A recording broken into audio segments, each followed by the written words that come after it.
ناظرین و سامعین، آج کی ہماری خبر کا عنوان ہے آن لائن محفل قرات آج۔ اس کا اہتمام جمعیت القراء نانوتہ کر رہی ہے، جس کے کنوینر جناب قاری محمد مصروف رحیمی ہیں۔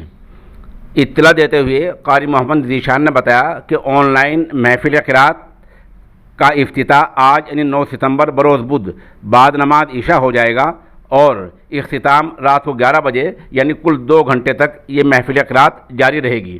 اس کی صدارت دارالعلوم دیوبند کے شعبۂ تجوید و قرات کے استاد جناب قاری مولانا مفتی محمد یوسف صاحب فرمائیں گے اور اس کی نگرانی مدرسہ فیض ہدایت رائے پور کے قاری محمد حنیف قاسمی کریں گے۔